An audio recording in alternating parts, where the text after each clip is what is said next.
national Baha'i community has reached a high watermark in what the National Spiritual Assembly has called the most audacious teaching plan ever attempted in our history. This has been far and away the most widely supported teaching activity in the history of the country. We have 1,100 communities that have contacted us to indicate that in some fashion they're a part of this national initiative. In the letter from the National Spiritual Assembly for the Feast of Allah, Robert Henderson referred to the broadcast of the Power of Race Unity as the first in a series of broadcasts, and this time in our history as the first call of the apostles of Baha'u'llah to the restless and troubled hearts who yearn for the advent of divine justice and the return of their Lord.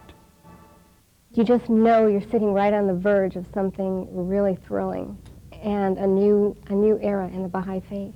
Every 19 days. This call has given rise to a new level of activity and a new spirit of inter-community cooperation rarely experienced by the community. It seems that the media, this media effort, this initiative, in terms of being and having an inter-community, really cross-community vision, is the only show in town that's really bringing everything together. And it's a wonderful, wonderful grassroots effort in a lot of ways. People doing their own firesides, devotional meetings, proclamation, in many cases human resources development. And if we can sustain this process, if we can keep this process going for the rest of the plant, then as the House of Justice assured us, our constance and confidence will assure us victory. Communities are discovering that everyone has a part to play in this great spiritual drama. In Columbus, the children are learning how to teach the faith. In the last few years, the Olivia Kelsey Baha'i School has refocused itself strategically to become a foundation piece for the whole Columbus area in entry by troops. They're fulfilling the mandate that we all have to teach and deepen on the principles and the verities of the faith, to become teachers and to become ready to embrace large numbers of people entering the faith. The process of teaching and introducing thousands of people to the Baha'i faith is being reinforced by a bold national media initiative in which the National Spiritual Assembly is broadcasting an introductory program emphasizing the most challenging issue while introducing basic Baha'i beliefs. The Power of Race Unity is the first Baha'i broadcast in which systematic marketing research methods have been used in design and content evaluation. This media initiative within the broader teaching plan will be ongoing. It is designed to enhance community efforts and attract new seekers to local Baha'i activities. Or ethnic groups. The national broadcast of the Power of Race Unity has received unprecedented support from local Baha'i communities, and in its early airings has proven successful in attracting seekers. 10 days into the campaign, we counted more than 2,500 inquiries by phone calls and by the web.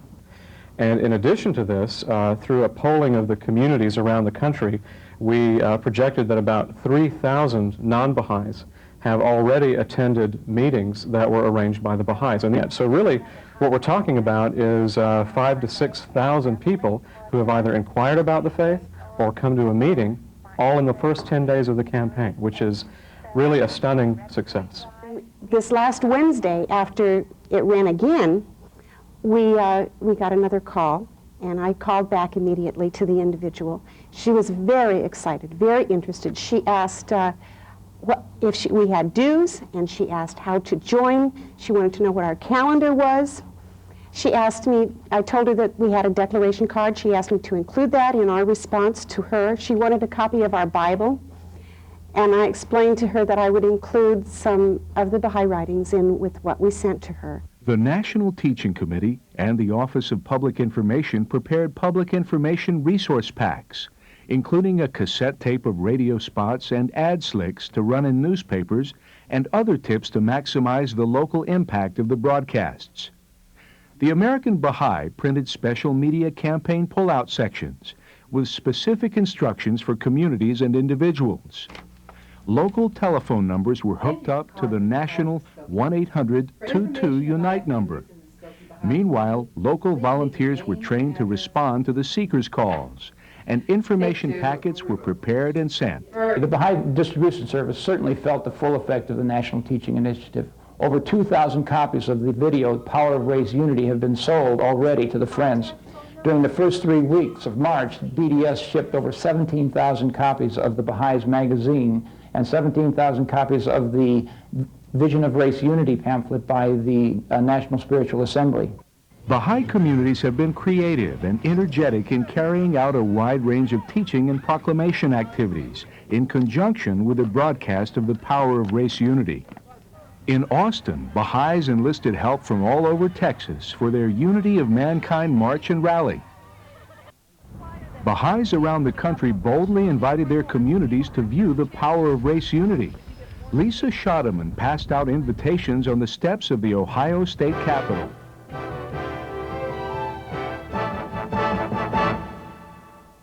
Baha'i children invited their teachers to see the program, and educators have responded. I was very impressed with the fact that a religion or a faith, so to speak, the Baha'is, have actually made this a priority.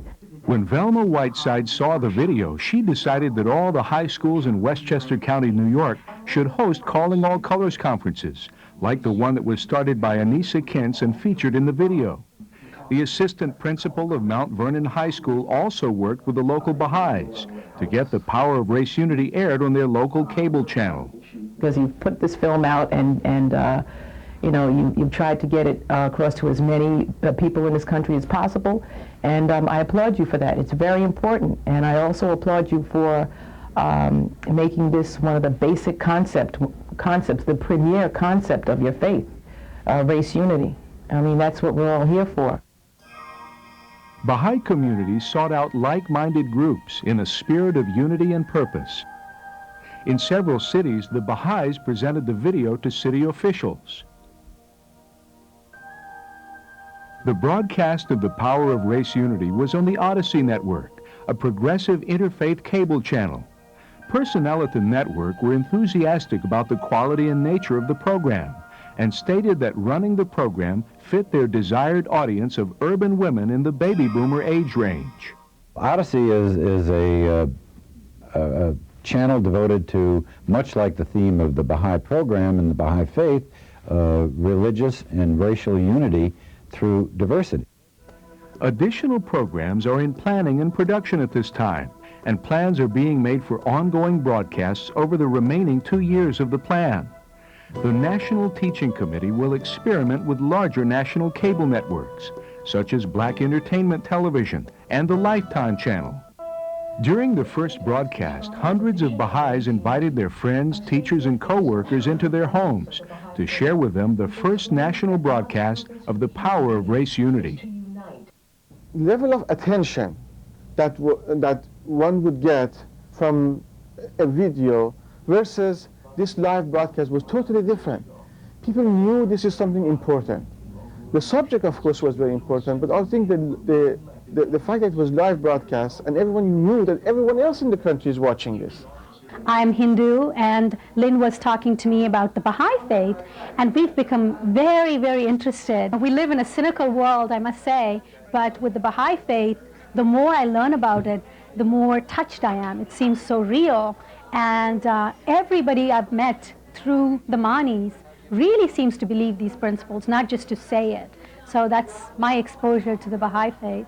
I think a couple of things about the program really stuck home with, to me anyway. One was this little girl, I forget her name, that was so articulate and talked about the need for race unity. I thought that, you know, from the mouths of babes, it was just very impressive. An obvious outgrowth of this widespread rise in activities is the inevitability of the Baha'i faith's emergence from obscurity. An example of this emergence took place in West Virginia.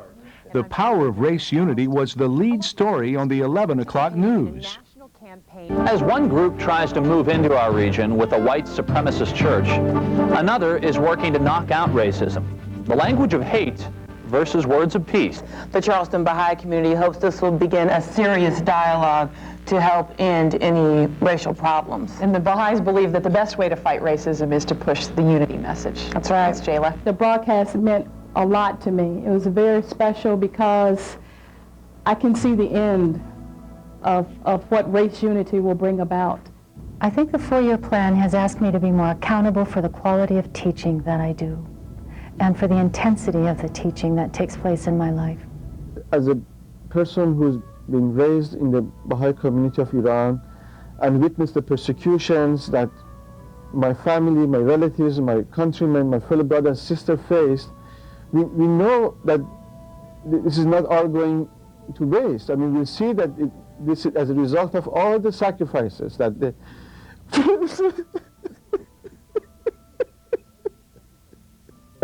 all their life, all the sacrifices they made, and see how the faith has become more successful as a result of this. And with the help of everyone else in the world, with the help of the institutions of the faith, it's been so wonderful to witness this and to be part of that. Abdu'l-Baha came to New York. Abdu'l-Baha once remarked that the stage would be the pulpit of the future. Now there are many signs that the dramatic arts are beginning to flourish in the Baha'i community. Escort him back to his hotel. From a most memorable session at the Second Baha'i World Congress, scenes drawn from the early believers' encounters with Abdu'l-Baha were recreated on stage and broadcast worldwide. Since that time, a recognizable genre has emerged. Dramatic portrayals of early Western believers such as Howard McNutt, Juliet Thompson, and Howard Colby Ives explore the transforming effects of the new revelation. Two talented Australian actors, Philip Hinton and Beverly Evans, have toured the United States and have performed in London, Auckland, and at the seat of the Universal House of Justice. I have been, for some time, interested in a new worldwide movement, he said. My friend... Philip Hinton recreated scenes recorded by Howard Colby Ives, a Unitarian minister, in Portals to Freedom. Beverly Evans portrayed the ebullient artist Juliet Thompson in scenes drawn from her personal accounts of meeting Abdu'l-Baha.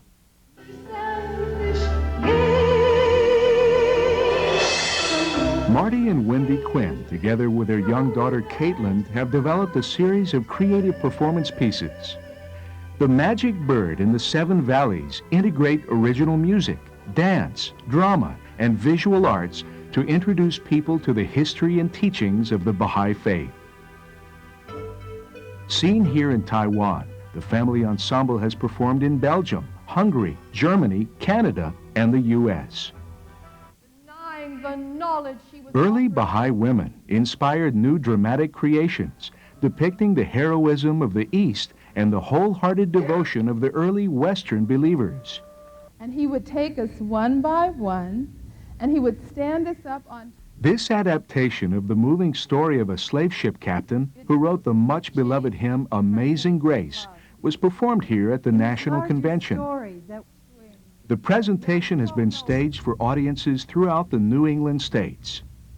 O children of men, know ye not why we created you all from the same dust, that no one should exalt himself over the other? Ponder at all times in your hearts how you were created. The Kingfisher's Wing has toured over 100 venues nationally, working its magic on audiences from New York to California, New England to Texas, in Canada, in Britain, and in Switzerland. Bill George and Steve Homnick weave together images, monologues, puppetry, and music into an evening of engaging theater. For your father's life? No. We're beginning to see a transformation in the Baha'i community, largely as a result of the letter from the House of Justice, which has been encouraging us to use the arts in our worship, in our community activities. And this piece, Kingfisher's Wing, has been an absolute thrill, because when you bring quality, if I can say that, artistic expression to the ideas and feelings and sentiments of the cause and bring it forward in a coherent way, it has a powerful transformation of the heart. The play tells the magnificent story of the youthful Badi, who unflinchingly accepted torture and martyrdom in order that he might personally deliver a tablet from Baha'u'llah to the royal hand of the Shah of Persia. Baha'u'llah said that the story of Badi would be told many times, and I thought, well, you just know this little bell goes off in your head and goes, ding. Well, maybe we should do that, you know. Wouldn't it be nice to actually do something that Baha'u'llah wants? Though modest in scope, these plays touch the hearts and open the minds to hear of the new revelation. Being able to take my talent and put it completely into a Baha'i context, to be able to perform a play, That's me. play the music, accompany, be the musical accompaniment to a play that is about Badi, Yes, and I am about very Baha'i history, He's dead now. is a real gift. It is no accident that this surge of dramatic creativity should burst into bloom during the 4-year plan. For these devoted and talented servants of the cause have, each and every one, taken to heart these words of the beloved guardian, Shoghi Effendi. The day will come when the cause will spread like wildfire, when its spirit and teachings will be presented on the stage or in art and literature as a whole. In the 50 years since the Universal Declaration of Human Rights was adopted by the United Nations in 1948, the Baha'i community has taken an active interest in the global recognition of this document, an important step toward the establishment of peace and justice. Now, as the century draws to a close, human rights concerns, long relegated to the humanitarian fringe on the world stage, are emerging as core issues in the evolution of the lesser peace. Baha'u'llah taught that an equal standard of human rights must be recognized and adopted, and there shall be equality of rights and prerogatives for all mankind. In Washington, D.C., the 21st Annual Conference of the Association for Baha'i Studies was devoted to the subject of human rights. Every Baha'i has to become a human rights educator. It's an imperative. Shulamith Koenig was instrumental in the establishment of the UN Decade for Human Rights Education.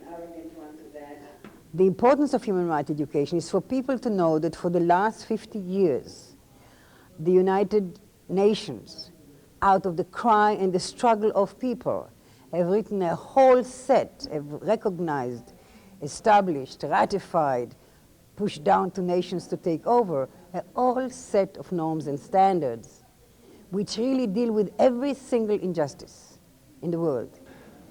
I'm glad to state that the ABS conference has made an effort to contribute towards the discussion on this very important topic. Distinguished Baha'i participants were joined in a wide-ranging schedule of topical sessions by an impressive array of colleagues involved in important areas of human rights advocacy, human rights education, pathways to peace, and various legal, cultural, and environmental issues. I want the next century to be known as the human rights century. For us, the great issue is to restructure the global economy, to stabilize population, to reestablish a balance between us and the natural systems and resources on which we depend. Congressman John Porter attended multiple sessions over 2 days, delivering a plenary address and responding to many questions from an attentive audience. Are there human rights problems in the world? Yes. Are they almost unending in the sense of occurring in many, many places? Yes. Sadly, they are. But the real question is, are we moving in the right direction? Have we made progress? Is there hope? Are we doing a better job? Do we care more to use our talents and energies to try to solve them? And I believe that the answer to that is yes as well. Since the Watershed UN Conference on Women in Beijing, the question of transforming traditional norms of patriarchal hierarchy into social patterns of gender equality has moved to the top of the global human rights agenda. To help catalyze this transformation within the American Baha'i community, the National Spiritual Assembly has established a new Office of Women's Affairs. The Assembly named Joanna Conrad, the Assistant Secretary of the National Assembly and founder of Women for International Peace and Arbitration, as the director of the new office. The office will focus attention on the area of gender equality. We intend to coordinate our work among the various offices and agencies, such as the Office of External Affairs, the National Committee for the Advancement of Women, Regional Baha'i Council, the local spiritual assembly, and individuals as well. In Washington, D.C., the National Spiritual Assembly's Office of External Affairs has established a strong reputation in human rights circles. Kid Cosby, coordinator of External Affairs, is an active participant in a broad range of human rights activities. Everywhere I go, Kid is there. I mean, she really has her finger on the pulse of the human rights community in Washington, D.C. Together with Amnesty International, the National Spiritual Assembly has co-chaired a coalition of more than 50 human rights organizations united in the campaign to end discrimination against women. The coalition is urging U.S. Senate ratification of the UN Women's Convention, originally enacted more than 19 years ago and long since ratified by the vast majority of the countries of the world. The purpose of the campaign was to generate letters for the 38 senators whose position on ratification of the UN Women's Convention was not known. The Baha'is contributed over 5,000 letters, which was more than half of those generated by the 40 non-governmental organizations who participated in the campaign. The development of this engagement with the U.S. government began as a response to the increased persecution of the Baha'is in Iran that accompanied the Iranian Revolution and the rise of the Islamic Republic. This long-standing and often tragic situation has forged important relationships and won valued friends in the U.S. government. We have been working very closely with the Baha'i office here in Washington as a way of being sure that we have appropriate information about the plight of the Baha'i in Iran, and also providing them with an opportunity to spread the word and make it possible for other Baha'i communities to weigh in with their governments and to make sure that what we're doing is not solely a U.S. effort, but is strengthened by being a truly international effort to protect the Baha'i. The plight of the Iranian Baha'is recently received renewed attention after Iranian President Mohammad Khatami, in a widely televised interview, spoke of a new climate of freedom in Iran and of forging new ties with the American people.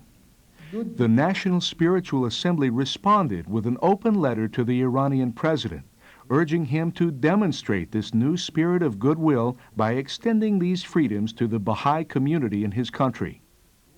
The growing prestige and sophistication of Baha'i involvement in human rights issues at national and international levels is yet another sign of the increasing maturity and capacity of Baha'i institutions. It's not just about lobbying governments, as I was saying. It's about taking action as individuals and as communities and as organizations and regionally. It's very important to treat people in your life, in your daily life, as though, you know, we're all part of the same human family. And I think that Baha'is have a, unique perspective on that. I think the Baha'i community really maybe has a special understanding of the Universal Declaration of Human Rights and is in a special position to help communicate that understanding to the broader public.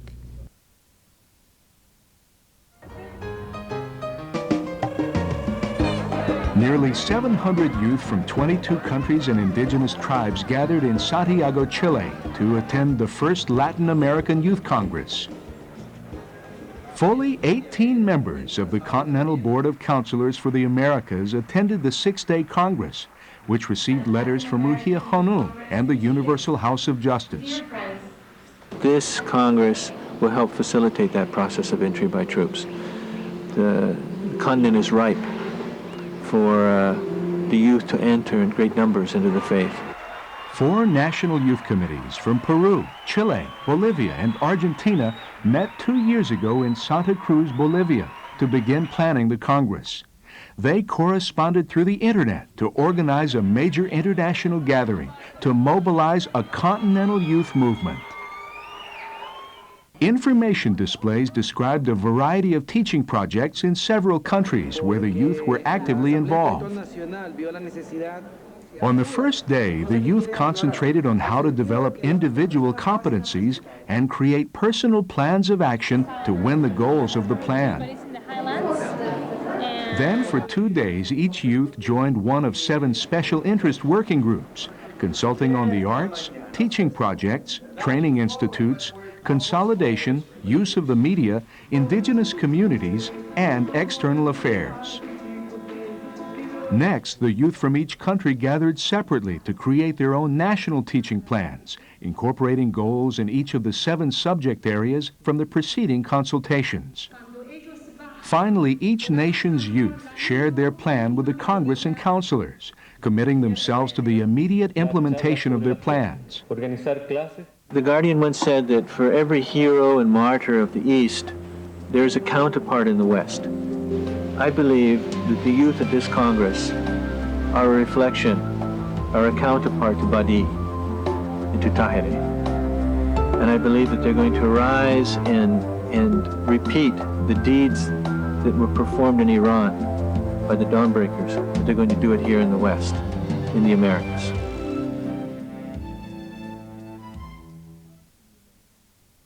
Call out to Zion, O Carmel, and announce the joyful tidings.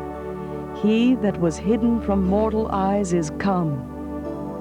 Ere long will God sail his ark upon thee, and will manifest the people of Baha. At the season of Nowruz, the warmth of spring brings new life to the hill of God. Flowers bloom, the sun shines, and the whole mountain vibrates with a new energy. On the Great Ark, the work quickens as well. At this Nowruz, the visitor to the mountainside could witness a new stage in the progress of the construction that will house the institutions of the New World Order. At long last, the 9 levels of the great edifice that will house the International Teaching Center have been raised. Erection of the fluted marble columns which adorn the classically styled entrance has commenced, providing an intimation of the eventual grandeur of the structure. In the midst of this new season, the Baha'i world paused in honor and respect at the passing of Mr. Hugh Chance, who served with distinction as a member of the Universal House of Justice from its inception in 1963 until his retirement 6 terms and 30 years later.